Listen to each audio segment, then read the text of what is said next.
35, 36,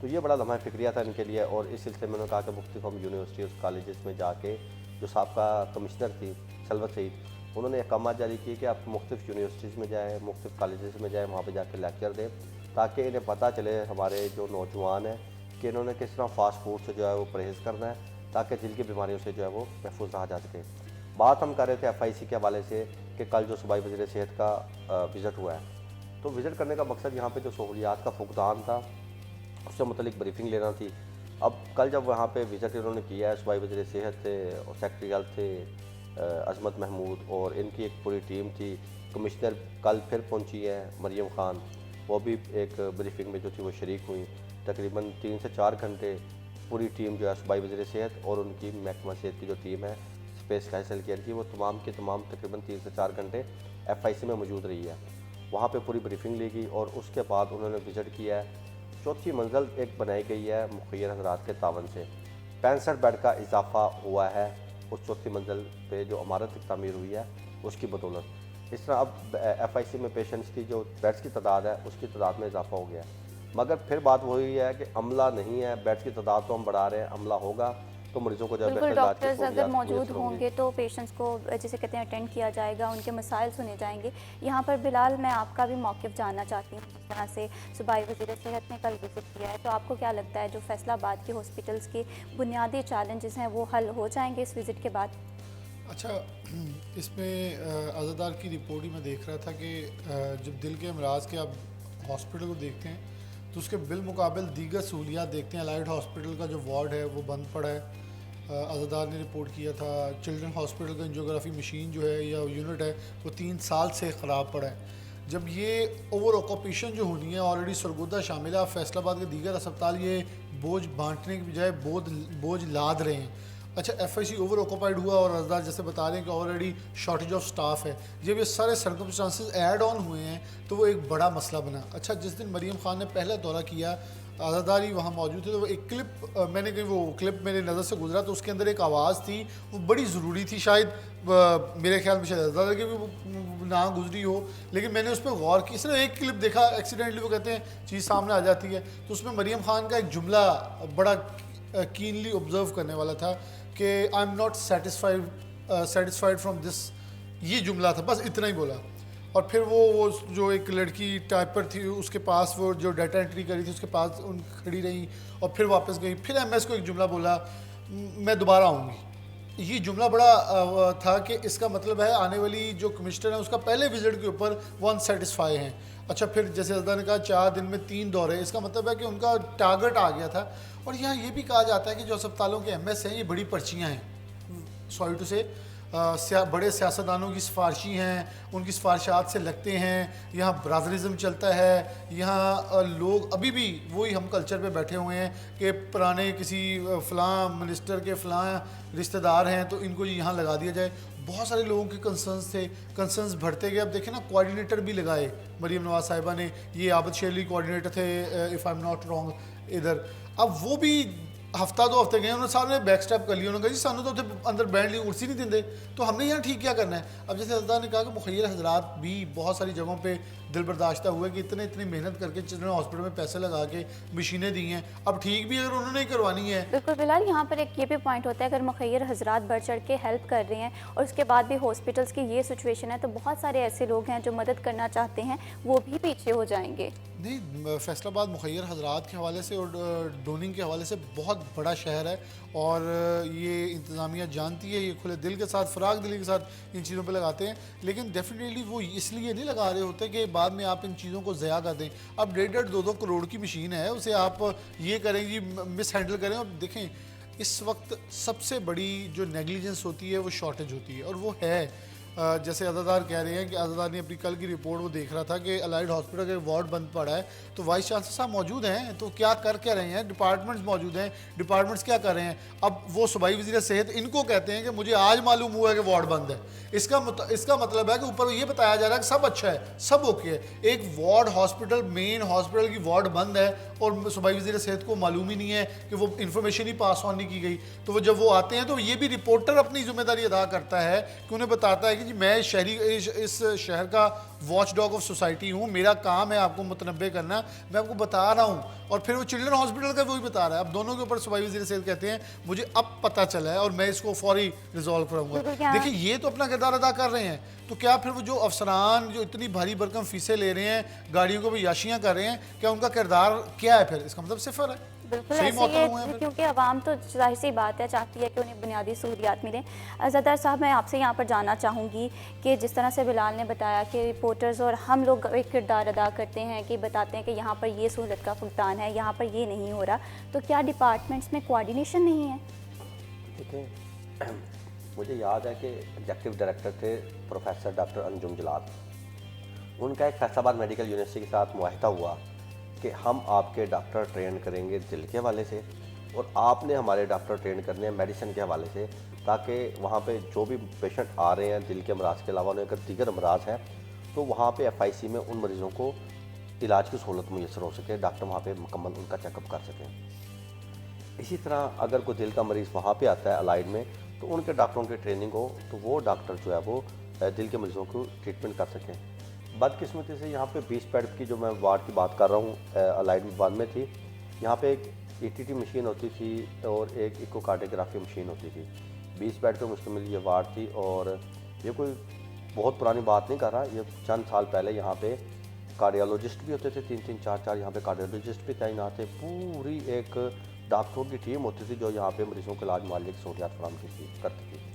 جب یہ ریویمپنگ ہوئی ہے, ریویمپنگ کے بعد انہوں نے وارڈ دوبارہ وہاں پہ فعال ہی نہیں کی جہاں پہ پہلے وہ بنی ہوئی تھی. وہ پھر وہاں پہ جتنے بھی مریض آتے ہیں جنہوں نے آپریشن کروانا ہے, جو اصل مسئلہ ہے آپریشن کروانے کے لیے ڈاکٹر تب تک مریض کا آپریشن نہیں کرتے جب تک اس کا میڈیکل فٹنس نہ ہو, یعنی کہ اس کا دل کتنے % کام کر رہا ہے, اس کے لیے ECG اور ایکو کروائی جاتی ہے. اب جس مریض کے لیے ڈاکٹر نے ECG ایکو تجویز کر دینی ہے اس مریض کو الائڈ سے واپس آنا پڑے گا FIC, اور یہاں پہ اسے ایکو کروانی پڑے گی. اور یہ نہیں کہ آیا اور ایکو اس کی ہوگی فوراً, وہاں پہ ڈاکٹر اس کی بیٹھے انتظار کر رہے ہیں. یہاں پہ ایکو کے لیے 6 ماہ کا ٹائم دیا جا رہا ہے جی, کہ آپ 6 مہینے صبر کریں, آپ کو 6 مہینے کے بعد آپ کو ایکو کا ٹائم دیا جائے گا. اب جس مریض کو دل کے لیے ٹائم ملا ہے, علاج آپریشن کے لیے ٹائم ملا ہے سرجری کے والے سے, اور کل اس کی سرجری ہونی ہے, اور ڈاکٹروں نے کہا ہے کہ کل آپ کا نام لسٹ میں ڈال دیا گیا ہے, کل ہم نے آپ کا آپریشن کرنا ہے, آج آپ اپنی ایکو کروا لیں.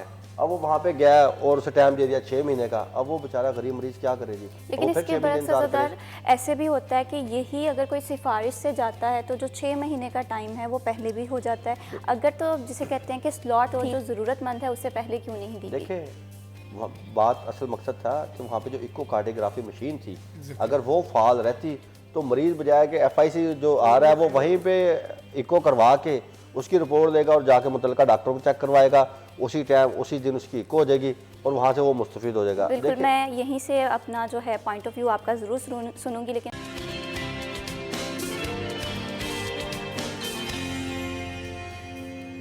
Welcome back. بات ہو رہی ہے فیصل آباد کی عوام کو کن بنیادی صحت کے مسائل کا سامنا کرنا پڑا ہے, حکومت انہیں حل کرنے کے لیے کیا کردار ادا کر رہی ہے. اسی حوالے سے بات کرنے کے لیے ہمارے ساتھ اسٹوڈیو میں موجود ہیں ہمارے سینئر رپورٹر اینکر پرسن محمد بلال ڈوگر, عزادار حسین.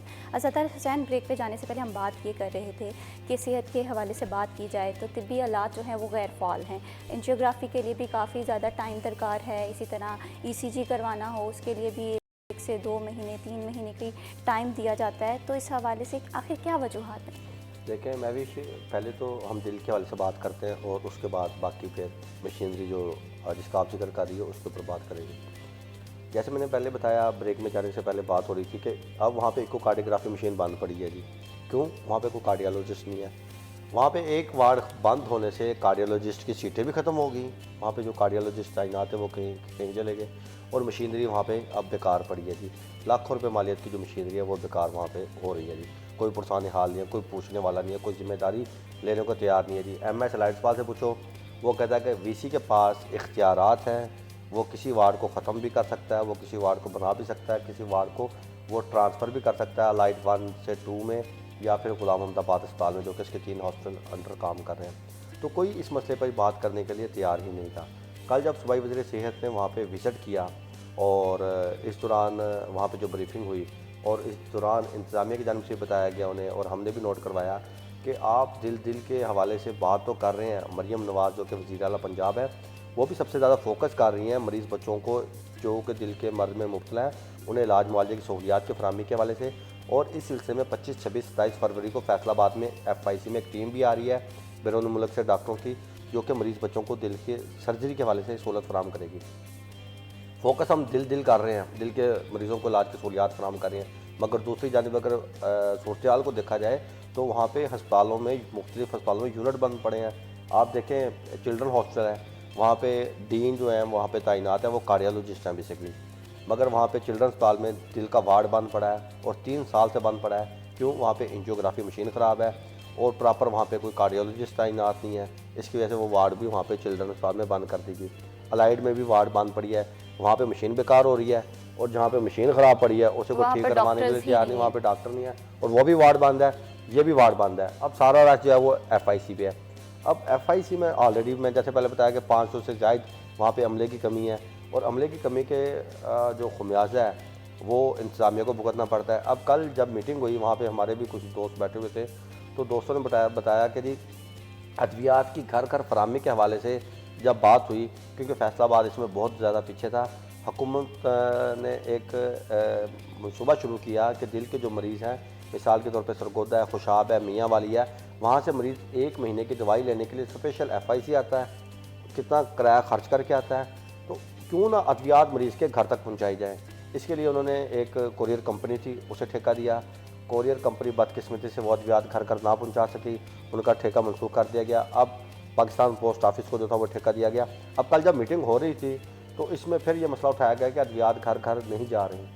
ہمارے ذرائع کے مطابق اس دوران پتہ چلا ہے کہ جی جو موجودہ وہاں پہ MS تھے ڈاکٹر رانا ندیم, ان کی اور سیکٹری ہیلتھ کی آپس میں بحث و تکرار بھی ہوئی ہے دوران میٹنگ ادویات کی گھر فراہمی کے حوالے سے. تو اس کے بعد انہوں نے جو تھا وہ MS کو فارغ کر دیا جی, یعنی کہ عہدے سے ہٹا دیا. وہاں پہ جو فارماسسٹ تھا نعمان, اسے کیونکہ وہ ڈھاک پہ تھا, اسے نوکری سے برخاست کر دیا گیا. یہ کل کا ایک وزٹ کا جو تھا وہ رزلٹ تھا. وہاں پہ اب جتنے بھی صوبائی وزیر صحت نے یہ یقین دہانی کروائی ہے کہ وہاں پہ جتنی بھی مشینری خراب ہے FIC میں وہ تمام کی تمام وہ ٹھیک ہوگی. اس کی جگہ جو کہ کنڈم ہو چکی ہے ان کی جگہ پہ نئی مشینری آئے گی, بیڈس تبدیل کیے جائیں گے. اس کے ساتھ ساتھ جو ڈاکٹروں کی کمی ہے وہ ہم ختم کر رہے ہیں, اور وہ فل فور جو ہے وہ ڈاکٹر بھرتی کرنے جا رہے ہیں.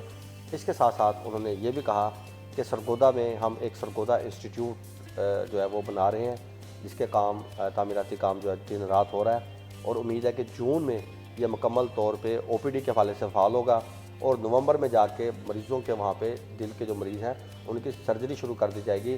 اس لیے ڈویژن سرگودا کے جو دل کے مریض ہوں گے وہ سرگودا میں علاج کی سہولیات حاصل کریں گے, جو فیصل آباد ڈویژن کے مریض ہوں گے انہیں فیصل آباد میں علاج معالجے کی سہولیات فراہم کی جائے گی. بالکل. اب جس طرح سے آپ نے بتایا کہ وزٹ کیا گیا, ان کی طرف سے احکامات بھی جاری کیے گئے ہیں, امید تو یہی کی جا رہی ہے کہ اس سیکٹر میں بہتری آئے گی. بلال, میں آپ سے جاننا چاہوں گی کہ بہت سارے اداروں کے سربراہان آتے ہیں, ان کی طرف سے ایک ہی بات کی جاتی ہے کہ اداروں میں سٹاف کی کمی ہے, وہ ہمارا پولیس ڈپارٹمنٹ ہو جائے, وہ ہمارا ٹیچنگ سٹاف ہو جائے, اور ایک طرف نوجوان نسل ہے انہیں اپرچونیٹیز نہیں مل رہی. تو اس ایشو کو آپ کس طرح سے دیکھ رہے ہیں؟ اچھا, اس میں گورنمنٹ کا نا بہت واضح سٹیک آ چکا ہے کہ جو پینشن ہے نا وہ اس وقت ایکسیڈ کر گئی آپ کی ایکچوئل پے سے. وہ اتنا زیادہ بڑا بجٹ بن چکا ہے, تو گورنمنٹ بیسیکلی بھرتیاں کرے گی, سب کچھ کرے گی, لیکن صرف اپنے ٹھاک چلے گا. پرماننٹ بیسس پہ بھرتیاں صرف تبھی ہوں گی جب یہ قانون پاس ہوگا کہ پینشن نہیں ملی جو آپ کو ملنا ہے. اب دیکھیں لیو انکیشمنٹ ختم ہو گیا, یعنی کہ کم و بیش 1 سال کی تنخواہ آپ کو ملتی تھی, وہ 7-8 لاکھ تو کسی کی بن ہی جاتی تھی. اس کے بعد پھر آپ کی لیو انکیشمنٹ کے بعد بہت ساری مراحت ہوتی ہے. اب جیسے دیکھیں 17A ہے کہ اگر کوئی دوران ڈیوٹی موت واقع ہو جاتی ہے تو اس کے پیچھے کسی کو بھرتی نہیں کیا جائے گا. بیوہ کو اگر مرد ہے تو اس کی بیوی کو صرف 5 سال آئی تھنک سو وہ ملے گی پینشن, اس کے بعد ختم ہو جائے گی. تو یہ قوانین اس لیے سخت کیے جا رہے ہیں تاکہ جو سرکاری نوکری کے چام, ویسے معذرت کے ساتھ سرکاری نوکری کا چام بھی یہی بنا دیا گیا تھا نا. یہ کرپشن کی اسی لیے دلدل بنی ہوئی تھی کہ لوگ کہتے ہیں سرکاری نوکر ہے, رشتہ بھی ہو گیا تھے, ہاتھ بھی گندے ہو گئے, سب کچھ ہی ہوتا تھا. جو سچی باتیں ہیں, ہم یہ اداروں کو اوور ایگزیجریٹ کر کے پیش کیا جاتا تھا معاشرے کے اندر, اور سرکاری ملازمت کو ایک ایسے لیا جاتا تھا کہ پرائیویٹ سیکٹر کے اندر لوگ پھر وہاں سے بھاگ کے ادھر آتے تھے. اب جب یہ سیٹ اپ ایسا کیا جا رہا ہے کہ یہاں لوگ وہی آئیں گے اور یہاں پھر سفارشیں بھی کم ہوگی. ایڈ ہاک پہ بھرتی ہونا سب کو پتہ ہے کہ 6 ماہ سال ہے, اگر میں نہیں اچھی سروس کروں گا نکال دیں گے, اگر اچھی کروں گا تو لیٹر آن میں میری دوبارہ وہ جو ایڈ ہاک ہے وہ چلتا رہے گا. تو گورنمنٹ اسی کے اوپر فوکس کیے ہوئے ہے, اور میرے خیال میں اس وقت یہ بہت بڑا اور ہیوی بجٹ بن چکا ہے. لیکن میرے خیال میں جو بھی ہے گورنمنٹ کو فیصلہ جلدی لے لینا چاہیے. 1 لاکھ سے زائد ٹیچر شارٹیج ہے, کمروں کی شارٹیج ہے, انفراسٹرکچر تباہ ہوا ہے.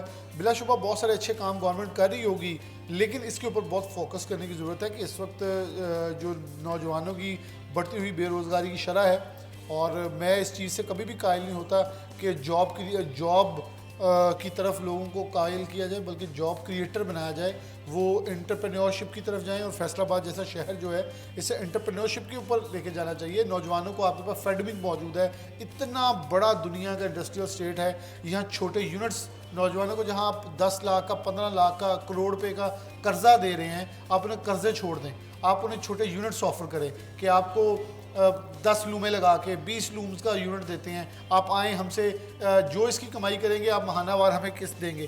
آپ انڈسٹریلائزیشن کی طرف لے کے جائیں. آپ اس کو کروڑ روپیہ دے رہے ہیں, وہ کیا کرے گا؟ وہ اس کو کہیں لگانے کی کوشش کرے گا, کتنے روزگار جنریٹ کرے گا؟ اگر ایک پاور لوم انڈسٹری لگتی ہے یا کوئی یونٹ لگتا ہے چھوٹا حوضری کا, تو سینکڑوں لوگوں کو وہاں روزگار دے سکتا ہے. یہ کریشن آف جاب کی بجائے کریشن آف انڈسٹریلائزیشن کی طرف بڑھے, تو آپ کو ایک تھنک ٹینک کی ضرورت ہے کہ جو فیوچر کی پلاننگ کر کے دیکھے 10 سال کے لیے پاکستان نے کس طرف جانا ہے. آج پاکستان میں آج کی بلکہ خبر بھی آپ کو 12 کی پہلے بتا دیتا ہوں کہ یہ دے رہا ہوں کہ پاکستان میں پہلے کپاس تھی, کپاس سے دھاگا بنتا تھا, دھاگے سے کپڑا بنتا تھا, کپڑے سے ویلیو ایڈیشن کر کے اسٹچنگ کر کے آپ ایکسپورٹ کرتے تھے. آپ کو پتہ ہے کہ میری ابھی تھوڑی دیر پہلے خالد ندیم صاحب ایکسپورٹر, ان سے گفتگو ہو رہی تھی, وہ کیا کہہ رہے تھے؟ وہ کہہ رہے ہیں پہلے پاکستان میں روئی تھی, اب روئی آتی ہے, اب روئی سے آگے پھر دھاگا آنے لگ گیا, اب پاکستان میں کپڑا آ رہا ہے, صرف اسٹچ کر کے ہم بیچ رہے ہیں. تو ہماری ایکسپورٹ تو نہیں بڑھنی ہے ایسے, بالکل. یہ تو ایک ہم پھر طرف ہم محدود کر رہے ہیں ٹیکسٹائل اپنے آپ ہب کو. سمجھا جاتا تھا فیصل آباد کے کپڑے, نہ صرف پاکستان میں بلکہ پورے ملک جو ہمارے ہیں دنیا کے, وہاں پر پہچانے اب یہ جاتے دیکھیں تھے. یہ جو آپ نے کپڑا پہنا ہے, یہ پہلے روئی تھی, روئی کو دھاگا بنایا, دھاگے کو کپڑا بنایا, کپڑے کے بعد اس کو آپ نے رنگا, یعنی کہ جسے ہم فیصل آباد کے نہیں رنگ, اس میں ہم پروسیسنگ کا ایک لفظ خاص انڈسٹری میں یوز کرتے ہیں, اس کے بعد اسٹچنگ کی, پھر یہ ایک پورا سیٹ اپ بنا. اب یہ کپڑا چائنا سے آ رہا ہے سستا, یعنی کہ آپ روئی سے دھاگا بنا کے کپڑا بنا کے جتنے کا ڈائی کرتے ہیں اس سے سستا چائنا سے پڑا ہے. تو دیکھیں جو ایکسپورٹر اتنی بڑی مل لگا کے بیٹھا ہے, اس نے تو کاسٹ افیکٹو پہ جانا ہے, اس نے دیکھنا ہے اس کا گاہک کو کیا مل رہا ہے. گاہک کہتا ہے جی مجھے 10 روپے کا نہیں چاہیے, مجھے 8 کا چاہیے. وہ کیلکولیشن کرتا ہے, وہ کہتا ہے ٹھیک ہے چائنا سے کپڑا منگواؤ, یہاں اسٹچنگ کرو اور بھیج دو باہر. بالکل بلال, بزنس مائنڈیڈ پرسن کا مائنڈ سیٹ بھی یہی ہوتا ہے کہ جو کوسٹ افیکٹ پروڈکٹ ہوتی ہے اسے یوز کیا جائے, وہ بہتر بھی وہی ہوتا ہے. کہیں نہ کہیں میں آپ سب اس بات سے اتفاق کریں گے. زادہ حسین, میں آپ سے جاننا چاہوں گی کہ دیکھنے میں یہ آیا ہے کینسرز کے جو مریض ہیں ان کی تعداد میں بھی اضافہ ہوتا چلا جا رہا ہے, اور دوسری طرف فیصل آباد میں اگر ایم آر آئی مشینوں کی بات کریں, ایم آر آئی اور ایم آر آئی کنٹراسٹ کی, وہ اس کے لیے ٹائم اپائنٹمنٹس نہیں مل رہی. دیکھیں M R I machine division Faisal آباد میں, نہ صرف ڈویژن سرگودا میں بھی ایک مشین ہے, اور وہ موجود ہے ہمارے لائٹ ہاسپٹل 1 میں. اگر کسی نے سرگودا سے بھی ایم آر آئی کروانی ہے سرکاری سطح پہ, تو اسے جو ہے فیصل آباد لائٹ ہاسپٹل 1 آنا پڑے گا. اب وہ جو مشین جو کہ 2000 غالباً میں پچھلے دنوں بیٹھا ہوا تھا, وہ بقول انتظامیہ کے 2013 میں یہ غالباً یہ مشین لگی تھی. اب 2025 جا رہا ہے, اب اس مشین کو لگے ہوئے تقریباً 12 سال ہو چکے ہیں. تو اب وہاں پہ دیگر مشینری میں جو ہے وہ اس میں تو اضافہ نہیں ہوا. اب جو وہاں پہ مشین لگی ہوئی تھی وہ جو ہے وہ اب کنڈم کی طرف جا رہی ہے. وہ مشین جہاں 50 متعلقہ کمپنی کہتی ہے کہ آپ 50 مریضوں کے ایم آر آئی کریں گے, اس سے زیادہ آپ نہیں کریں گے. وہاں پہ 150 مریضوں کے ایم آر آئی کیے جا رہے ہیں. ایم آر آئی کی تعداد مریضوں کی بڑھتی جا رہی ہے, مشینوں کی تعداد بڑھائی نہیں جا رہی. لائٹ 2 انتظامیہ کی جانب سے متعدد بار خط لکھا گیا ہے کہ ہمیں مالی بجٹ میں ایم آر آئی مشین دی جائے. غلام محمد آباد اسپتال انتظامیہ کی جانب سے لکھا گیا ہے کہ ہمیں ایم آر آئی مشین دی جائے, ہم یہاں پہ مریضوں کو علاج کی سہولیات فراہم کریں. مگر ایم آر آئی مشین میرے خیال میں کافی مہنگی ہوتی ہے, اس سے سرکار کسی بھی ہسپتال کو اب تک فراہم نہیں کر رہی, صرف لائٹ ہاسپٹل 1 میں موجود ہے. تو ایم آر آئی کنٹراسٹ کے حوالے سے اسے کہتے ہیں جب آپ نے انجیکشن کو لگوانا ہو, اسے الٹرا ویسٹ انجیکشن کہتے ہیں. اس کے بعد وہ ایم آر آئی اسے کنٹراسٹ کہتے ہیں, پھر وہ ایم آر آئی ہوتی ہے.